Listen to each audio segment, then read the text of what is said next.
Town പ്രദേശത്തൊക്കെ ഈ ചെറിയ സ്ഥലത്ത് വീട് വെച്ചേക്കുന്നവർക്ക് കുറച്ച് ബുദ്ധിമുട്ടായിരിക്കും ചെടികളൊക്കെ വളർത്തിയെടുക്കാൻ. അപ്പോൾ ചില ചെടികൾ നമ്മുടെ വീടിൻ്റെ അകത്ത് ഇൻഡോറായിട്ട് പ്ലാന്റ് ചെയ്യണം. ഇതെങ്ങനെയുണ്ട് ഈ ചെടി? ഇത് തിരക്കേറില്ലാത്തൊരു ചെടിയല്ലേ. നേർത്ത് മുള പോലുള്ള ഒരു തണ്ടും ഇത്ര വർണ്ണങ്ങളായിട്ടുള്ള ഇലകളൊക്കെ ചേർന്ന ഒരു സംഭവമാണ്. ഇത് ഞാൻ അളന്നു നോക്കി, ഒന്ന് കഴുകാൻ നേരത്ത് പുറത്ത് വെച്ചപ്പോൾ 12 അടി ഉയരമുണ്ട്.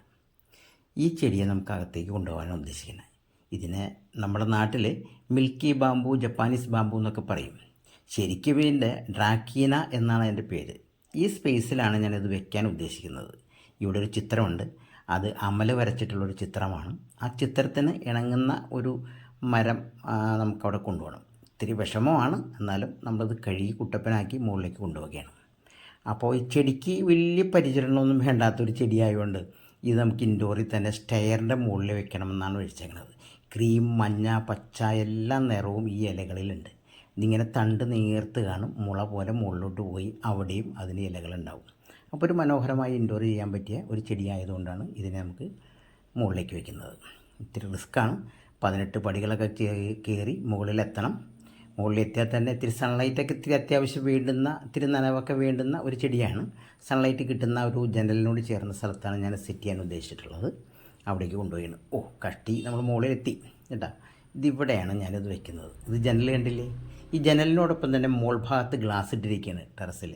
അപ്പോൾ അവിടെ നല്ല വെളിച്ചവും കിട്ടും. അപ്പം നല്ല സൂര്യപ്രകാശം കിട്ടുന്ന ഒരു സ്ഥലം തന്നെയാണ്. അപ്പോൾ ഇവിടെയാണ് സെറ്റ് ചെയ്യുന്നത്.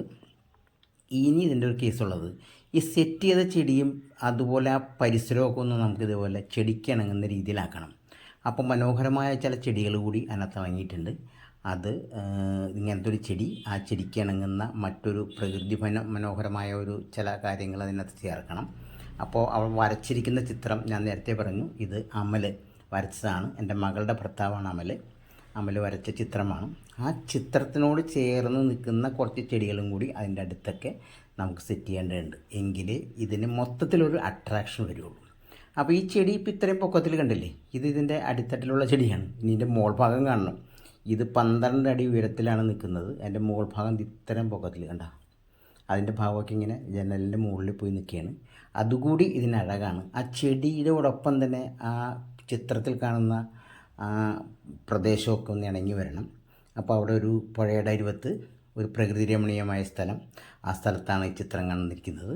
ആ ബൾബ് അവിടെ ഇട്ടിരിക്കുന്നത് ശരിക്കും സൂര്യനെ വരച്ചിട്ടില്ല, പക്ഷേ ബൾബ് ഇട്ടപ്പോൾ മൾട്ടിപർപ്പസായി വെളിച്ചം കിട്ടുകയും ചെയ്യും, സൂര്യനാണെന്ന് ദൂരെ നിന്നാൽ തോന്നുകയും ചെയ്യും. ആ രീതിയിലാണ് അത് സെറ്റ് ചെയ്തിട്ടുള്ളത്.